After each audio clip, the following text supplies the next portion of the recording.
O que é ignorância, se não a falta de liberdade de você poder fazer suas próprias escolhas? Essa limitação interpretativa, ela é uma parte da indigência que o nosso país ainda tem. Se vocês já tiveram o desprazer de entrar nos comentários do Facebook, vocês vão ver o que é um déficit cognitivo. Se a informação fosse conhecimento, as pessoas mais bem informadas e, portanto, conhecedoras seriam as que ouvem rádio, veem TV ou ficam na internet o tempo todo. Nunca se produziu tanto conhecimento num prazo tão curto. E a nossa cabeça não foi programada para isso. Se você pegar as escolas, elas estão acostumadas a pegar um conhecimento passado e tentar trazer para o presente. Saber o que importa é aquilo que você porta para dentro. O importante é aquilo que você carrega contigo. Está ligado à ideia da vida. Quando você está discutindo o que importa, saber o que importa, como que você transforma informação em conhecimento, você está gerando vida. Quer falar com teu filho agora? Ligue para ele. Ele não responde. Manda uma mensagem, ele responde. Não tem tanta coisa que a gente vai carregando de coisas materiais, de carros, de roupas. Então, eu acho que o mundo que está vindo é um mundo mais essencial. O que importa é saber o que importa. E o que é que importa? Qual é o teu objetivo? É o teu objetivo que vai dizer o que importa. Qual é a tua direção? Onde você quer ir? O que você está procurando? Quem é você?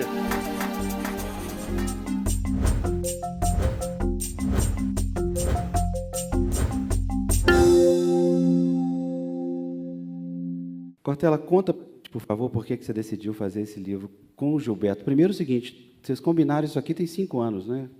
Pois é, durante 5 anos, todas as vezes que nós encontrávamos, além de ambos trabalharmos juntos na Rádio CBN, nos encontramos em vários lugares, né, em vários debates e em vários fóruns, em várias situações. E toda vez que nos encontrávamos, o Dimenstein dizia assim, não, vamos fazer um livro ligando a educação e comunicação, e aquela ideia de ficar para mais adiante. Um dia, a editora Papiros, pela qual esse livro saiu, e que tem uma coleção de diálogos, na qual eu tenho alguns deles, né, o Dimenstein tem outros, ela disse, vamos fazer o livro. E aí o Dimenstein, hoje mesmo, comentava uma coisa que eu acho ótima, era a hora certa de fazê-lo. Isto é, se nós, de fato, tivéssemos feito esse diálogo há 5 anos, ele não teria, né, a presença que ele tem hoje, à medida mesmo em que, nos últimos 5 anos, houve uma alteração significativa em relação à tecnologia, ao modo de relacionamento, ao comportamento, à conduta das novas gerações. Portanto, esse momento em que o livro aparece, e é muito bom. E o Dimenstein lembra algo muito bem, logo no começo do livro, eu sou um professor que foi para a área de comunicação. Isto é, né, eu sou um educador que foi para a comunicação, e o Dimenstein é alguém da área de comunicação que foi para a área de educação. E nós, ao agregarmos essas forças, acabou se tornando um livro cujo título, né, A Era da Curadoria, saiu de uma fala dele mesmo durante o diálogo, né, essa expressão. É algo que a gente não tinha ainda um título final para o livro, e durante, né, a fala, uma hora o Dimenstein disse, poxa, mas nós estamos vivendo hoje uma era em que mais importante do que alguém que ensina, isto é, que transmite um conteúdo, seja alguém que cuide do conteúdo, possa distribuí-lo, possa fazer com que ele seja ampliado, como faz um curador, né, no sentido até da área de museologia. E é interessante porque a percepção de curadoria não é como a do museologista ou do museólogo, mas a inspiração original veio disso. Parte das coisas você já tinha visto em Harvard, né, onde você estudou, e aí isso veio, né, para a nossa conversa. E nós temos um gosto imenso de saber que as pessoas estão começando a entender que curadoria não é algo relativo a alguém que é zelador, isto é, que fica guardando, trancando para ninguém pôr a mão.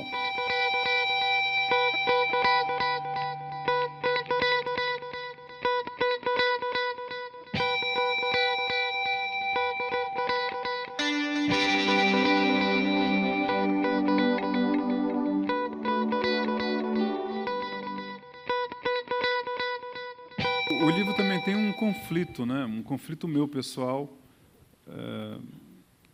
que é o seguinte: eu vivia nesses dois mundos, da educação e da comunicação, como jornalista, né? E eu fui percebendo que esses dois mundos, aparentemente eles são parecidos, mas eles são contraditórios, porque tanto a comunicação como a educação, elas têm como meta transmitir coisas. A diferença é que o professor, ele tem leitores que ele vê a cara dos leitores, a gente tem alunos que a gente não vê a cara dos alunos, mas sempre eu achei que eram linguagens semelhantes, mas eu fui percebendo com o tempo que não eram semelhantes, elas eram contraditórias. Porque como que nós, jornalistas, somos treinados? Tem algum jornalista aqui na plateia? Levanta a mão aqui.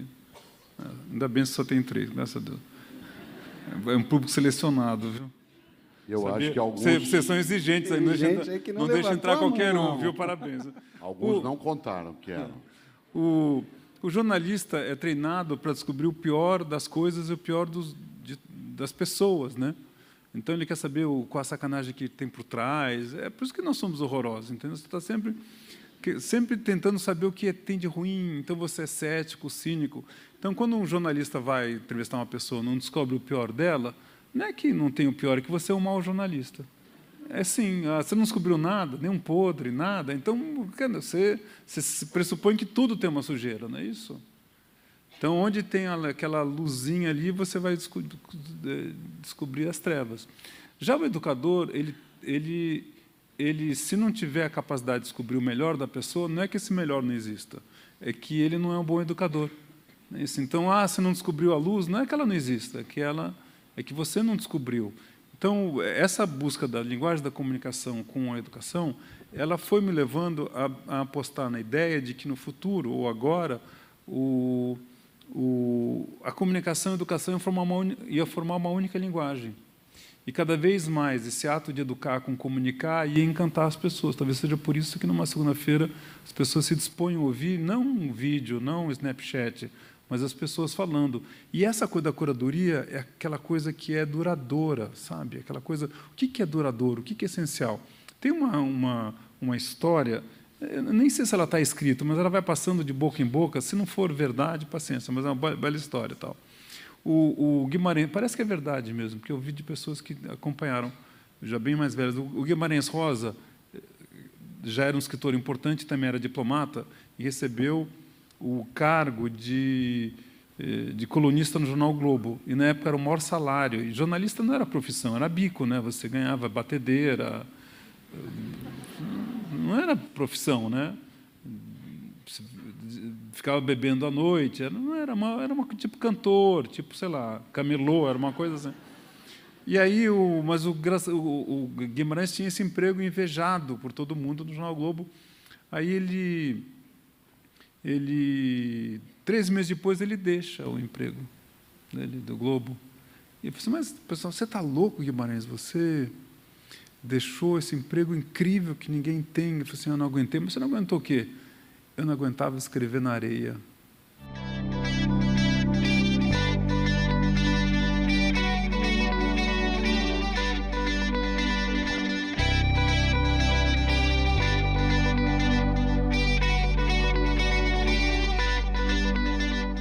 Que há uma diferença, a gente não pode esquecer, entre informação e conhecimento. Informação é cumulativa, conhecimento é seletivo. Por exemplo, você entra nas redes sociais ou entra na web e você fica sabendo quanto ganha um jogador de hóquei no Canadá, que uma mulher teve trigêmeos na Tanzânia, né, que um coala desabou de uma árvore, né, em algum país. Você tem uma série de informações. Isso não necessariamente é conhecimento. Conhecimento é seletivo. Tal como comer bem não é comer muito. Comer bem é comer de forma seletiva. Há pessoas, por exemplo, que vão a um self-service e aí ela tem 15 tipos de salada, 20 de prato quente. Se ela não tem critério, ela vai servindo de todas as coisas. Ela mistura carne de boi com salmão, né, junto com frango, põe estrogonofe e joga batata palha em cima. Fica algo absolutamente sem sabor. Que a pessoa, rodízio sabor. É uma coisa pornográfica, Exatamente. Falando sério, entendeu?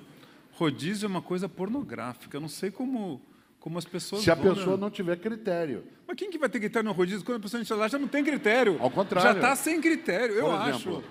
Não, você- sinceramente, entrou ali, vendo aquele cara tocando sanfona, já está sem critério. Entendeu?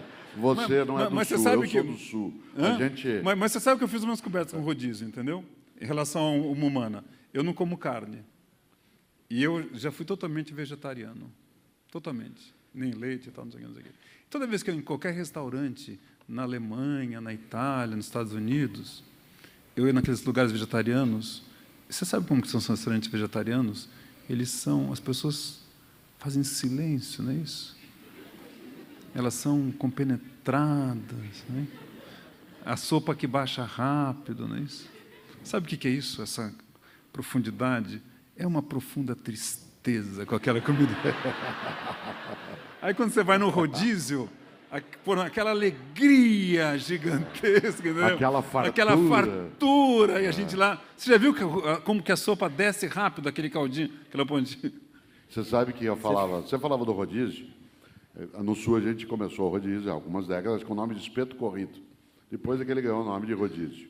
Eu sou paranaense, o gaúcho trouxe, né, para o resto do Brasil o rodízio. O rodízio ele é algo que te leva, se você souber, a apreciar aquilo que é seletivo. Por exemplo, é Você faz curadoria do despropositado, rodízio? despropositado que alguém que está com carne de salmão no prato aceite uma linguiça. É despropositado que alguém que está com uma carne, como, por exemplo, uma fraldinha, que é uma carne que tem um pouco mais de sangue, que ele aceite ali um pedaço de cupim. O que eu quero dizer com isso? Um rodízio, tal como um self-service, tal como uma biblioteca, tal como uma seleção de canais de TV a cabo, serve para você selecionar.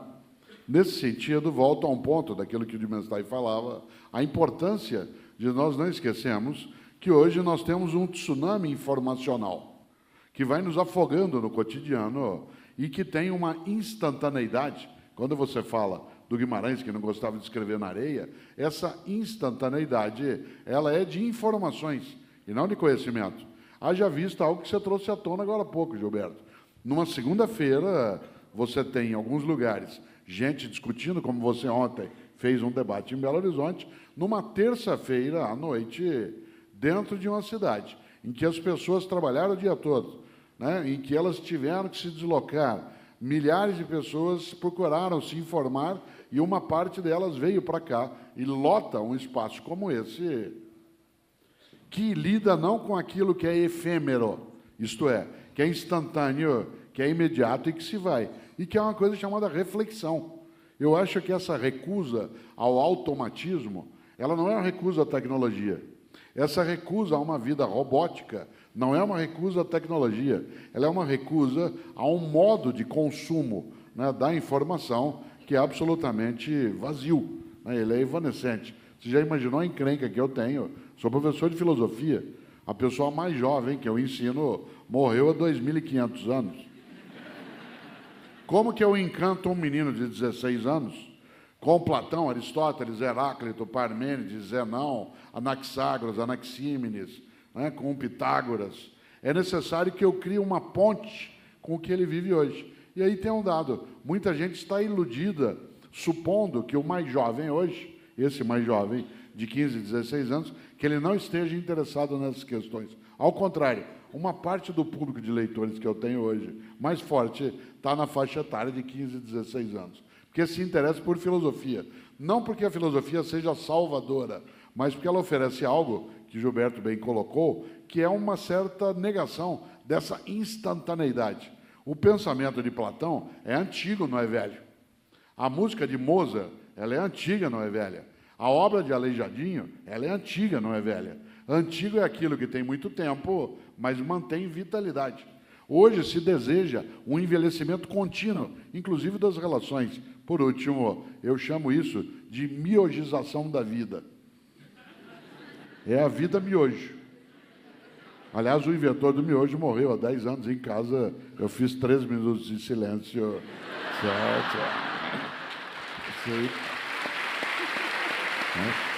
Essa miogização, o que ela significa? Namoro miojo, faculdade miojo, sexo miojo, estudo miojo. Essa miogização, ela é um indício de pobreza mental.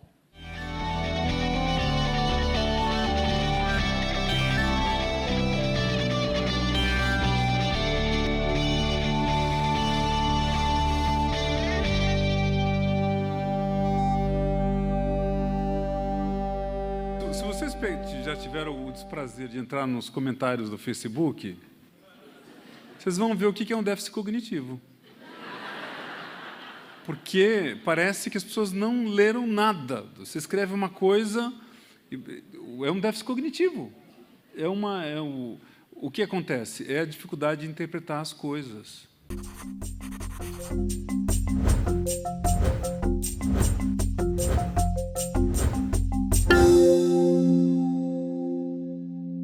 A gente fala em era do conhecimento, é que, na verdade, sempre eras foram do conhecimento, né? Quando você, sei lá, inventou a máquina a vapor, quando você inventou o livro na forma de Gutenberg, quando você inventou a energia, sempre foi. A diferença é que nunca se produziu tanto conhecimento num prazo tão curto. E a nossa cabeça não foi programada para isso. Se você pegar as escolas, elas estão acostumadas a pegar o conhecimento passado e tentar trazer para o presente. E hoje você vai formando pessoas para carreiras que nem surgiram ainda. É só vocês pegarem quantas coisas vocês fazem diferente nesse último mês que você não fazia há 5 anos atrás. Quantos aplicativos vocês não usam? Quantas vezes você não usa o Waze? Quantas vezes não usam o Uber ou 99 táxi? Então, essa velocidade faz com que algumas coisas que até pouco tempo atrás pareciam com sentido, já não tem mais sentido. Podem ser carreiras, podem ser frases. Me lembro de um amigo meu que tinha um baú em casa e o filho dele pegou, abriu o baú e viu o que se chamava long play. Sabe aquele disco assim? Ele falou assim, papai, o que é isso? É para ouvir música. Porra, deve caber muita música aqui dentro, né? Não, e se você falasse para ele que a gente usava os dois lados, então... Os dois que lados da música. Era o uso mais inteligente de hardware. Então, a gente não fala para as crianças, vira o disco? Vira disco o disco? E pizza. Que porra de disco é esse que tem que virar, entendeu? Então, o que acontece é uma coisa, é um processo enlouquecedor de um tsunami informativo que a gente não sabe lidar ainda. Ninguém sabe lidar. Tanto que você vai percebendo que algumas características são fundamentais para você sobreviver nesse mundo. Uma delas é, como o tempo todo você está gerando conhecimento, você está tendo que se adaptar em todas as áreas, já não existe mais primeiro, segundo, terceiro grau. O que você tem é o que eu chamo de 4º grau, que é o grau da aprendizagem permanente, que você tem que passar a vida toda estudando. Não tem mais uma... Tanto que o diploma deve vir que nem com o iogurte, deve vir com prazo de validade. Estou falando sério. Porque não tem no iogurte, vai até não tem quanto, o teu diploma deve vir já com prazo de validade, porque em 4, 5, 6 meses, dependendo das áreas, o teu diploma já não vale nada. Então, a mentalidade da sobrevivência tem a ver com a mentalidade da curadoria. Como que você faz a gestão do conhecimento que está vindo e que você tem que saber como aplicar? Porque a diferença entre informação e conhecimento é que a informação com contexto, com aplicabilidade, se transforma em conhecimento. Vocês podem me explicar à vontade física quântica, eu não vou entender mais. Então, para mim, no máximo, pode ser uma informação. Ou então, começa a vir o verão agora, não é isso? Então, as mulheres vão começar... Em Belo Horizonte veio já tá aqui, ó. Forte, né? 3 ou 4 juntos, de um único dia. Todos somados. É o que acontece. Você vai ver que, nessa época, no jornalismo, tem uma série de matérias sobre regime alimentar, não é isso? Aí, com cebola, sem cebola, com carne, sem carne, só carboidrato e tal. Vocês podem guardar. Se vocês não tiverem, transformarem isso em ação, não vai virar conhecimento. Se você chegar de manhãzinha, chegar na padaria e não conseguir existir aquele sonho, chama sonho aqui? Aquele sonho gordinho, com aquele creme explodindo, como se fosse em erupção, com aquele açúcarzinho no cima, não vai ter virado. Então, é isso que a gente fala que é a curadoria, essa habilidade de você saber lidar com a velocidade da informação. Daí que uma das habilidades mais importantes nessa área é a capacidade de síntese, que é você, nesse mundo todo, saber o que está acontecendo e como que você sintetiza. E não adianta sintetizar na superficialidade, você tem que sintetizar na complexidade. que é? Você tem em poucos momentos para falar, isso daqui é importante, tomar uma decisão. Porque uma coisa que não mudou e nunca vai mudar, pode vir a era que for, você sempre vai ter que tomar uma decisão. Você vai ter que saber se você é a favor ou contra o impeachment, com bons argumentos. Você vai ter que saber se você é a favor ou contra o Cunha ser cassado. Você vai ter que saber se o ajuste fiscal é bom ou não. Você vai ter que saber se aquele remédio que estão te dando é bom ou não. Isso exige informação. Se você não tiver informação, você não tem a liberdade. Porque por que o ser jornalista é importante? Qual a razão? É porque você não tem liberdade se você não tem opção. E você só tem opção quando tem informação. Então, quando você fala em curadoria, nada mais é do que o exercício da liberdade que você faz com excesso, com as informações. O que é a ignorância, senão a falta de liberdade de você poder fazer suas próprias escolhas? E o quanto custa a ignorância para você e quanto custa a ignorância para os outros? Quando você vota em alguém baseado em campanha eleitoral, no marketing eleitoral na televisão, é um sinal de ignorância, não é isso? Porque ali tem tudo menos a verdade. Ali é um jogo de cena que as pessoas estão fazendo. O que é a curadoria? Você fala, bem, eu vou votar nesse sujeito. Pô, mas ele é o que fala? O programa dele faz sentido? Dá para comparar com alguma coisa? O que ele já fez no passado que pode projetar o que ele vai ser no futuro? Então, essas conversas são a curadoria. E que ela pode acontecer no jornal, pode acontecer na rádio, como pode acontecer num blog de um estudante da Federal aqui de Minas Gerais. Quem forem os curadores hoje vão ser as pessoas que vão dominar o sistema de comunicação no futuro. Que, de repente, é um garoto de 15 anos, que está sendo agora, de repente é um blogueiro, de repente é um tuiteiro, de repente é um filósofo como Mário Sérgio Cortella, que é um caso de um grande curador. Então, o Sempre um Papo, para mim, é um exemplo de curadoria. O que o Afonso fez? Ele pegava grandes nomes, tirando nós dois aqui, para falar e mostrar o seguinte, veja que é relevante.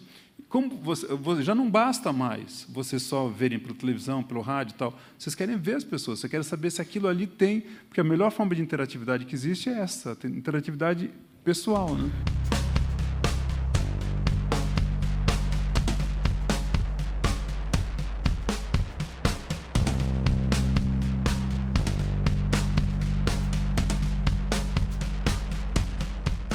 E tem um exemplo concreto, por exemplo, nós estamos todas e todos aqui e ficaremos aqui um tempo. Enquanto nós estamos aqui, nós estamos desinformados. Por exemplo, pode ter subido mais ainda o dólar, pode ser que o Barack Obama tenha renunciado, pode ser que o Putin tenha enviado tropas para a Síria, e nós nada sabemos sobre isso. E nós estamos aqui. Essa informação a gente não tem. No entanto, o porteiro do prédio onde você mora, o motorista do ônibus que pode nos levar depois embora, que está ouvindo rádio agora, ouvindo TV, ele tem essa informação. No entanto, ele tem uma dificuldade, que é o que fazer com ela. Saio eu daqui, a hora que nós terminarmos, chego no prédio e o porteiro fala, professor, o senhor viu, o Obama renunciou, ou o Putin mandou as tropas atacarem, e se eu olhar para ele e fizer assim, e daí? O que isso significa? Atenção, o que é que isso significa? Ele vai dizer, olha, o Obama renunciou, o Putin vai ocupar a Síria, o dólar subiu. Eu falei, então, e o que isso significa? Ele disse, então, o Obama renunciou.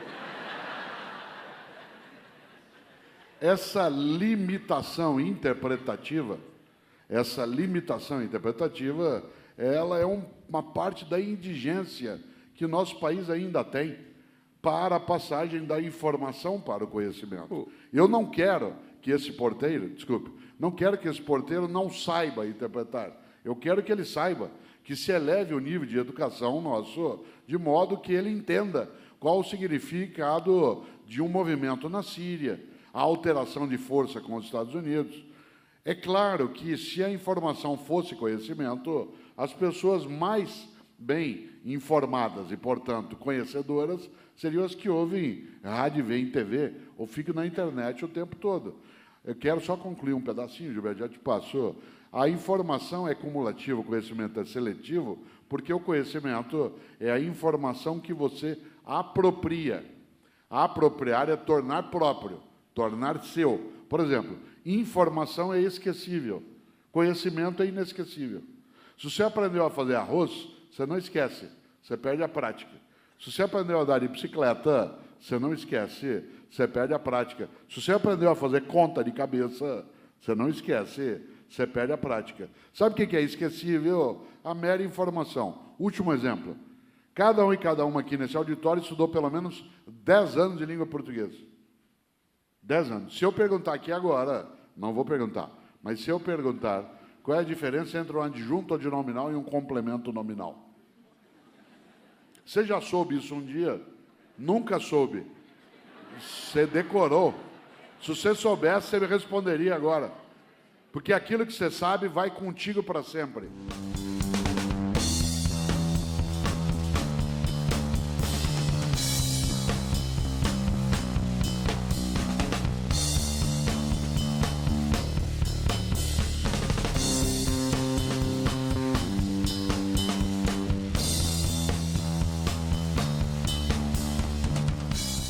Se vocês já tiveram o desprazer de entrar nos comentários do Facebook, vocês vão ver o que é um déficit cognitivo.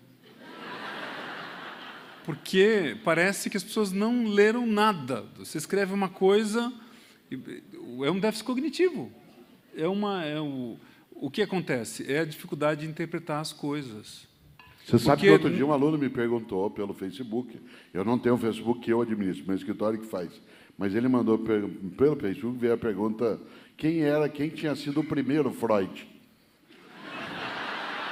Porque o tempo todo estava assim, porque segundo Freud,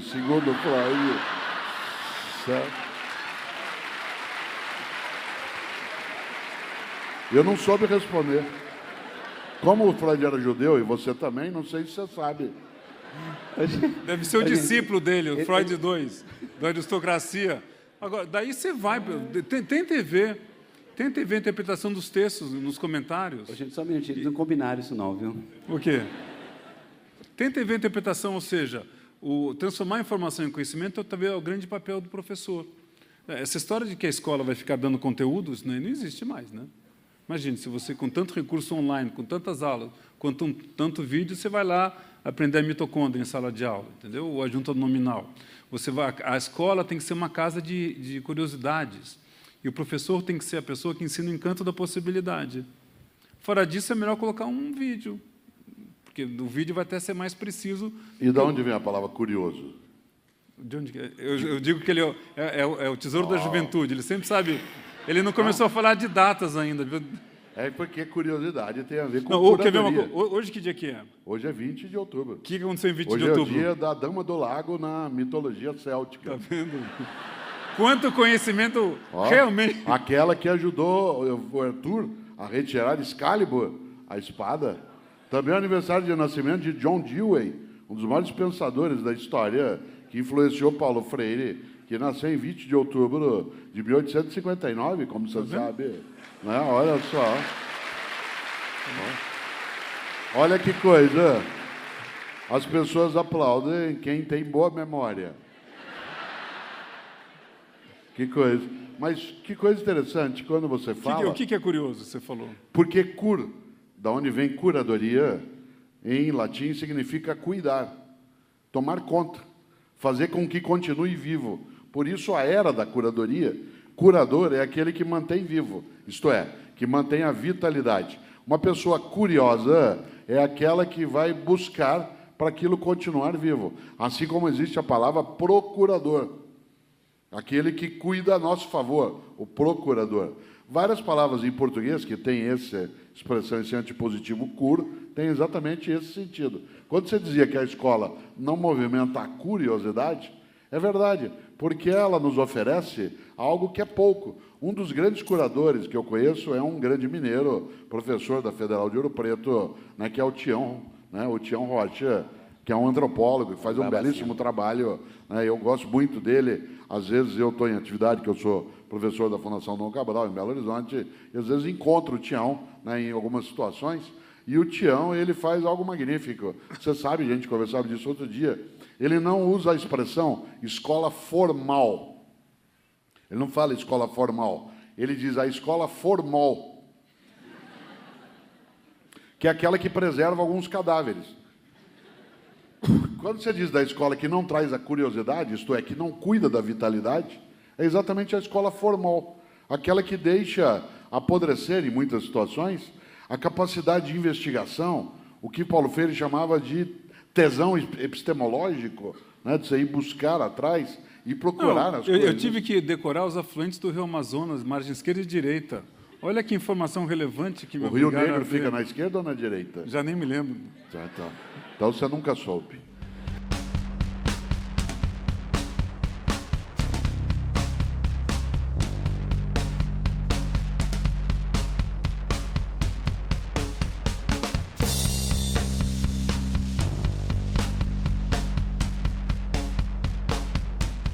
O que é relevante? Quando me perguntam o que é maturidade, de verdade, maturidade, talvez sejam 3 coisas dificílimas. A primeira é saber quem você é, que é difícil saber quem você é, né? Porque quem você é um bando de ilusões, né? A segunda é saber o que você realmente quer na vida, já é o difícil. E depois, a terceira, mais fundamental, sabendo o que você é, o que você quer, o que você faz com isso? Qual é a melhor habilidade que você tira disso?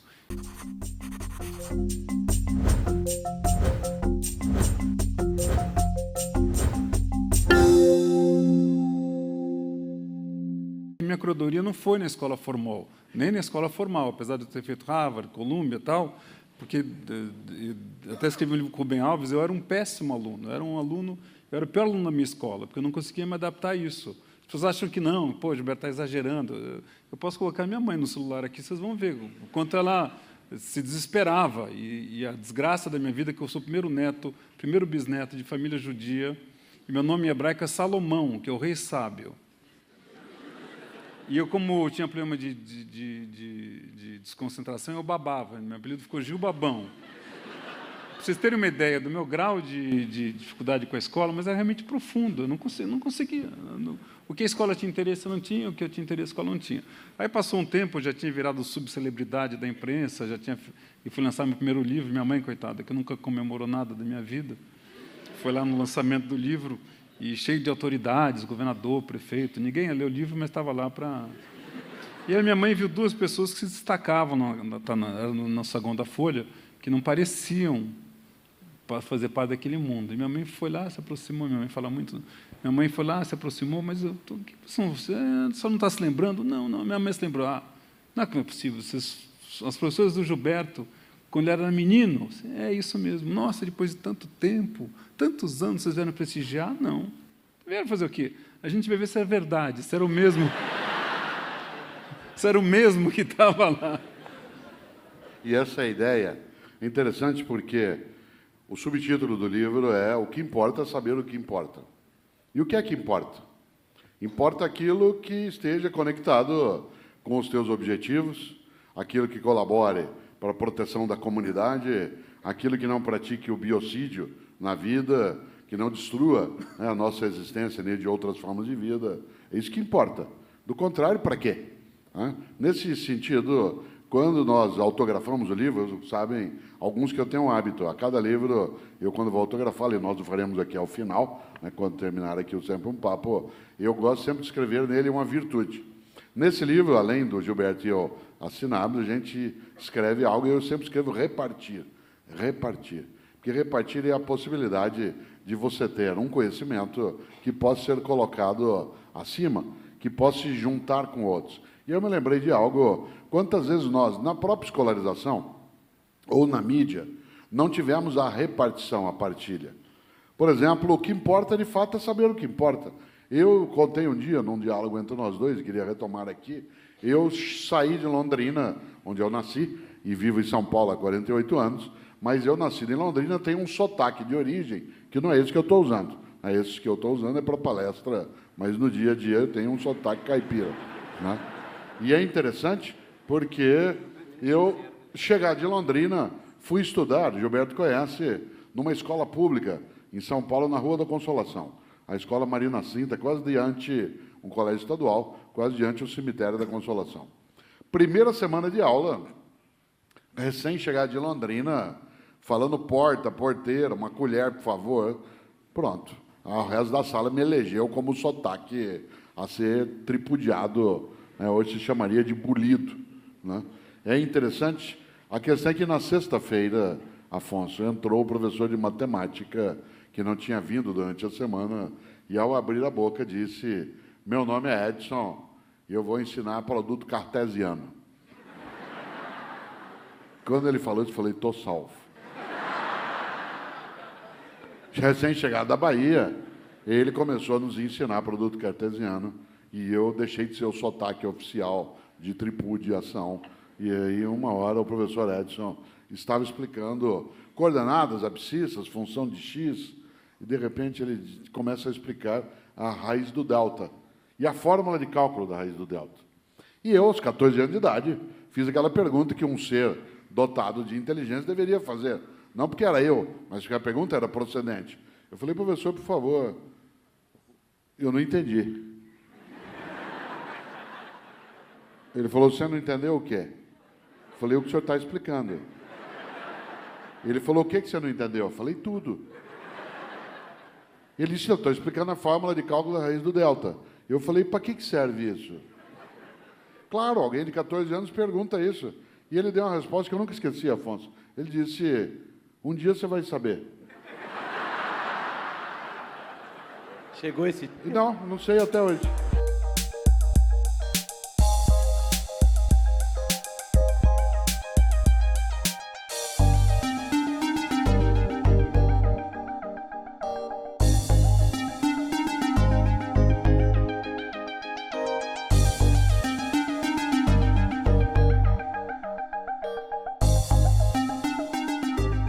Na mesma idade que ele estava tendo essa aula daqui, esse subtítulo nasceu porque eu estava numa praia na Bahia chamada Caixa Prego, muito tempo atrás. Era uma praia linda, e tinha uma moça andando na frente, que fazia parte do nosso grupo, mas estava bem na frente. Eu vi ela parada assim, escrevendo na areia.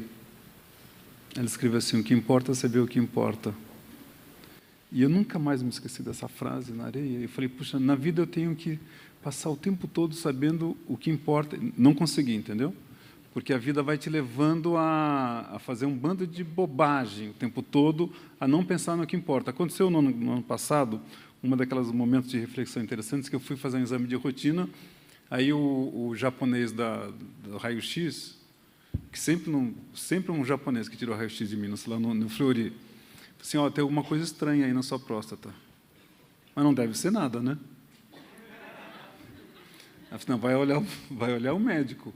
Aí o médico falou assim: ó, tem uma coisa estranha mesmo. E vamos fazer o exame e tal. Aí eu dava coisas, aí o médico disse: ó, tem uma chance de ter um câncer aí na próstata e tal. E vamos fazer um exame. E nesse meio, eu que sou um judeu ansioso, neurótico, já me senti morrendo, né? Eu já me senti no túmulo, já estava dividindo tudo, então.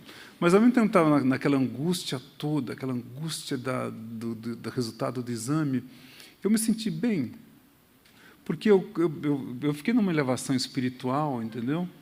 Eu comecei a pensar só no que era interessante, no que era importante. Eu fiz uma curadoria da minha vida ali, né? Porque eu realmente achava que eu já estava no final, entendeu?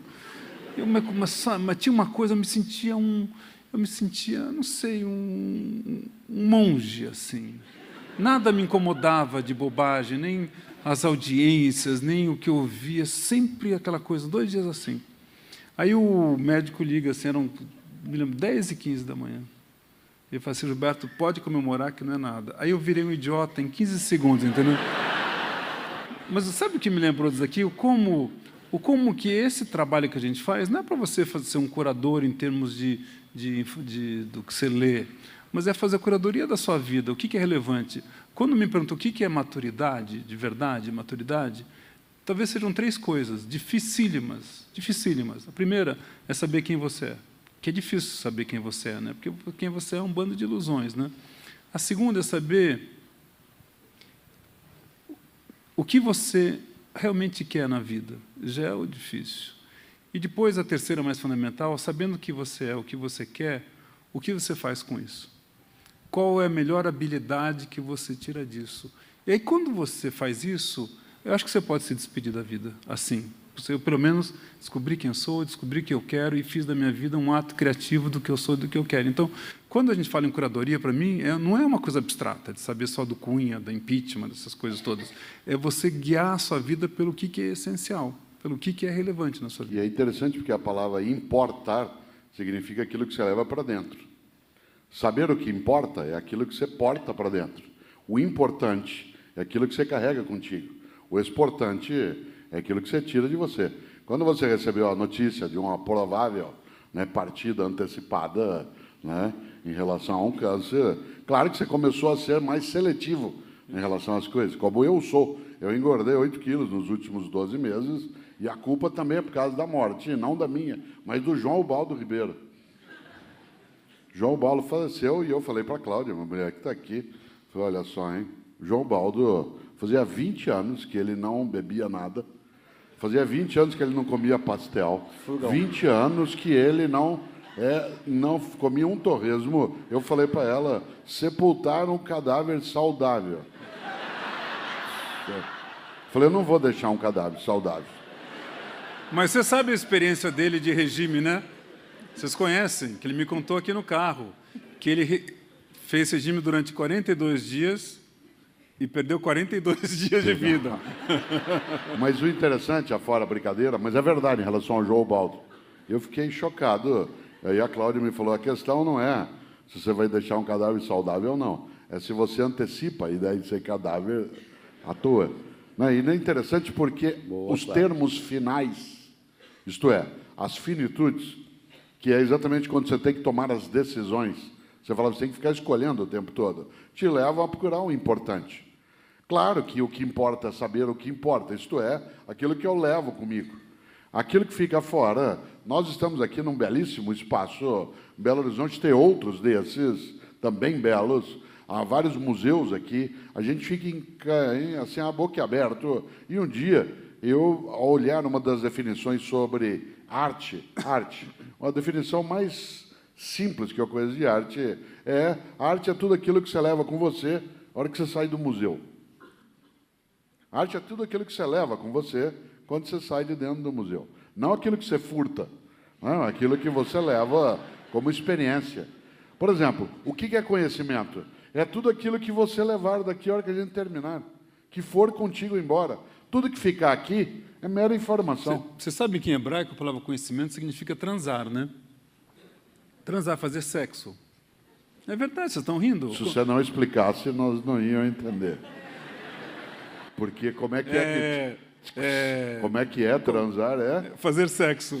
Não, como é que é em hebraico? Não, em hebraico a palavra conhecer significa transar. Sabe por quê? Como está escrito na Bíblia lá? E Adão conheceu Eva, não é isso?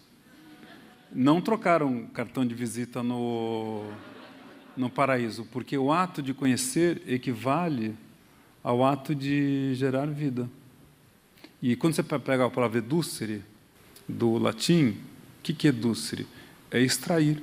Aquilo que você falou assim, quando eu estou dizendo para mim o que importa, eu estou extraindo de mim mesmo, eu estou me educando. Se tem a forma suprema de você se educar, é você saber o que é relevante na sua vida. E no judaísmo, que era uma coisa que eu sempre me influenciei bastante, todas as coisas relativas a Deus estavam ligadas, relativas também à aprendizagem e educação. Por exemplo, a palavra rabino significa mestre. E a sinagoga não era uma casa de reza, a sinagoga era uma casa de troca de conhecimento.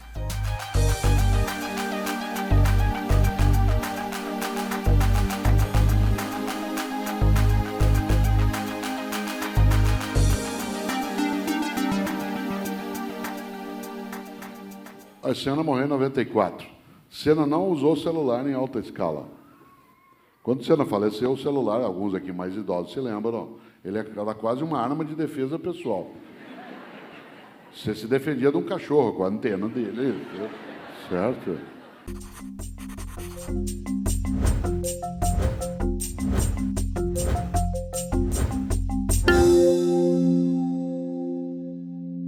Quando você está discutindo o que importa, saber o que importa, como que você transforma a informação em conhecimento, você está gerando vida. Quando você para de se importar com o que é importante, é que você morreu.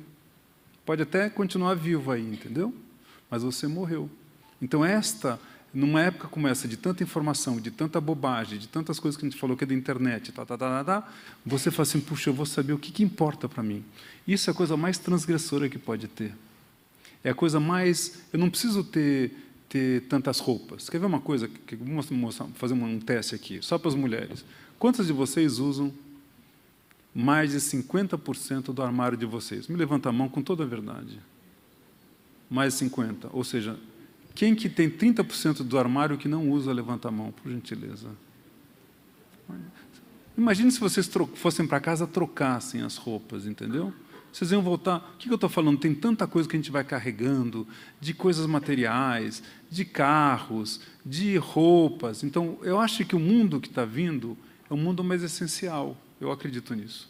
Que é um mundo em que você não quer ter tanta informação. Você não quer saber da Cláudia Raia, não quer saber da Lona Piovani, não quer saber daquela Graziane e o pum do marido, entendeu? Você começa a discutir o que importa. Esse é um movimento revolucionário, eu acho, um movimento inovador, que é da curadoria. Porque a natureza, você fala de descartar aquilo que é desnecessário, né? E eu gosto muito de lembrar algo que Mahatma Gandhi dizia. Ele dizia que a propriedade sem uso, ela equivale a um furto. A propriedade sem uso equivale a um furto. Claro que ele está falando daquela sociedade naquele momento, mas isso ainda tem vitalidade. E é interessante porque, quando a gente olha a ideia de se descartar aquilo que não é mais necessário, a natureza nos ensina nisso, e ela se valeria para coisas na nossa cabeça também. Rubem Alves, com quem você dialogou algumas vezes em livros, e eu também em debates, dizia da importância da gente desaprender também algumas coisas, isto é, o papel do esquecimento, né, na preservação da saúde mental, deixar para trás algumas coisas que não são mais necessárias. Por exemplo, todo mamífero, sem exceção, todo mamífero, que é o teu caso ou o meu, numa situação de perigo, a primeira coisa que ele faz é uma descarga de adrenalina que dá contração esfincteriana. E aí você libera a carga inútil. Porque se você vai correr ou se defender, para que carregar o que não serve para mais nada? E aí, imediatamente, você libera urina e fezes. Porque você vai correr, ou vai atacar, ou se defender, carregando algo que não tem mais utilidade. Algumas pessoas deveriam fazer em relação à questão mental. Isto é, vez ou outra, descarregar aquilo que não tem mais utilidade. Descartar aquilo que não serve mais.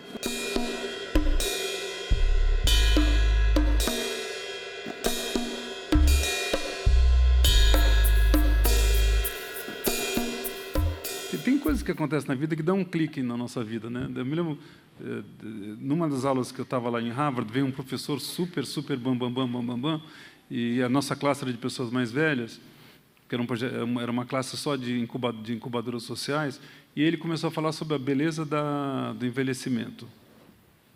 E a classe toda embevecida, né? E eu lá, sem falar nada, né? Todo mundo achando o máximo, tal, não sei o quê, porque eu acho que envelhecer é fogo, né?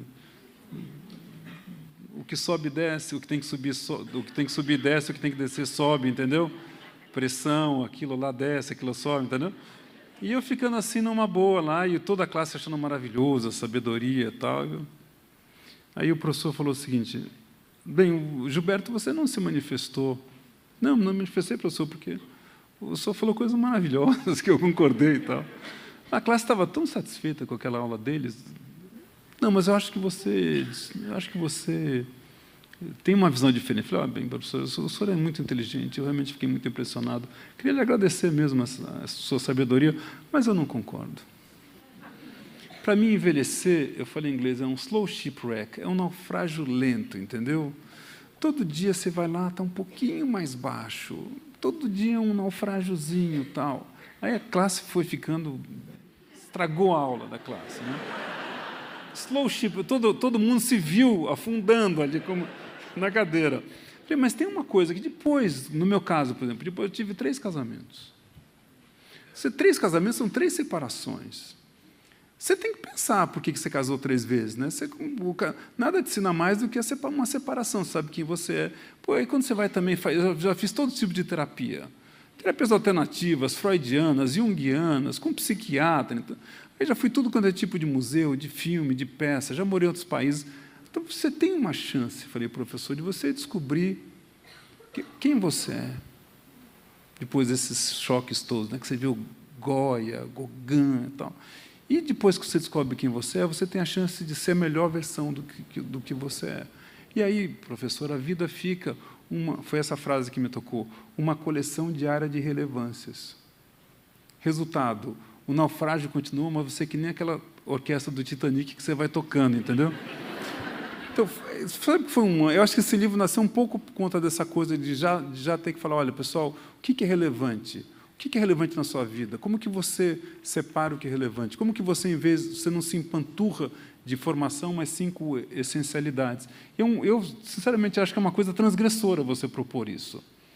É transgressora você falar, você não precisa, talvez, num iPhone 6, você não precisa de uma nova jeans, você não precisa, pode reciclar o teu jeans, você não precisa de um novo tênis, se você tem um tênis guardado na roupa. Talvez você não precise de uma casa nova para viajar, talvez você possa compartilhar com alguém. Talvez você não precise ter carro. Eu não tenho nem carta de motorista. Eu fui dar uma palestra para policiais militares, falei, pessoal, vou fazer o seguinte, se algum dia vocês me virem guiando, pode parar, que nem carta eu tenho, entendeu? Eu estou tentando fazer a coisa... E sabe que é um prazer imenso? Sabe, eu compro sapatos que duram muito, as meias duram muito, as cuecas duram muito. Isso é coisa de judeu.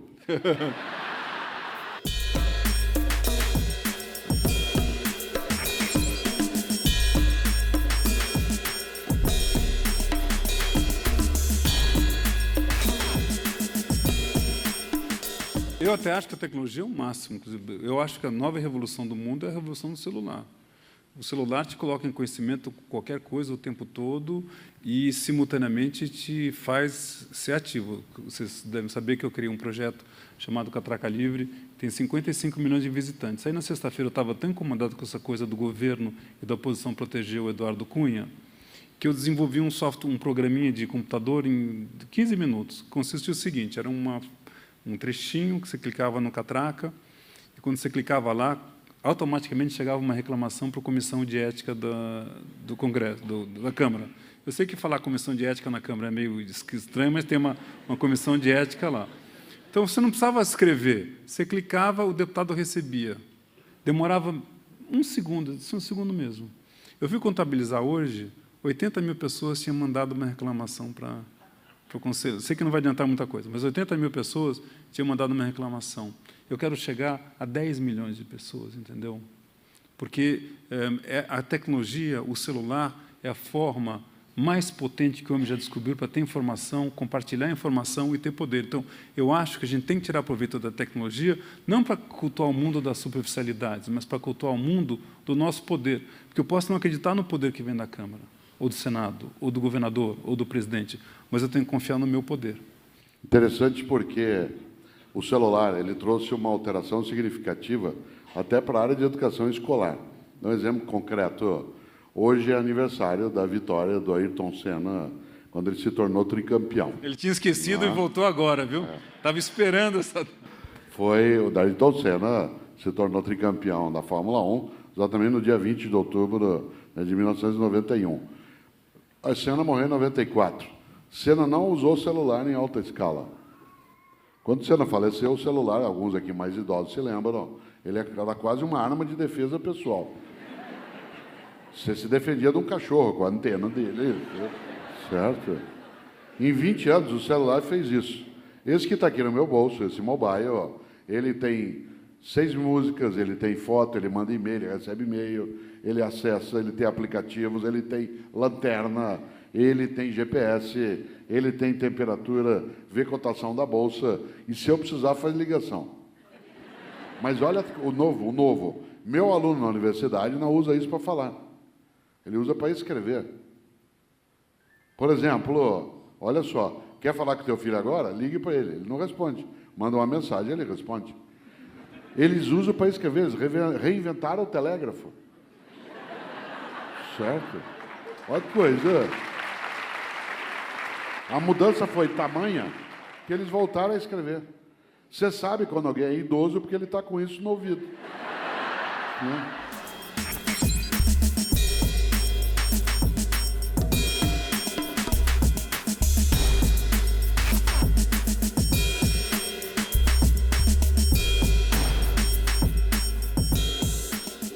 Não é a leitura de qualquer elemento. Há pessoas que entram numa livraria e entram em estado de pânico. Elas que têm que ler tudo, ver tudo, conhecer tudo. Não, como o Gilberto lembrou, o que importa é saber o que importa. E o que é que importa? Qual é o teu objetivo? É o teu objetivo que vai dizer o que importa. Qual é a tua direção? Onde você quer ir? O que você está procurando? quem é você. E aí, claro, todas aquelas questões que você lembrou. Tem um conceito de protagonismo, né? Você é protagonista. Você que faz a gerência disso tudo, né? Na verdade, você vai saber se vale a pena ler o livro ou não, se vale a pena ouvir o Sempre um Papo. Você é um protagonista. Eu acho que é tão inovador isso. Você é professor de si próprio, que vai ter outros professores te ajudando. Gil, e eu vou ter que ser o chato que vai ter que encerrar, vocês acreditam? E esse chato é um sujeito tão inteligente, né? E ele, de vez em quando, tem que fazer isso mesmo, porque a melhor coisa é deixar a insatisfação. Você sabe que Guimarães Rosa, vosso grande conterrâneo, você sabe disso, ele dizia, o animal satisfeito dorme. E é verdade, o animal satisfeito dorme. As mulheres sabem o que é isso, né?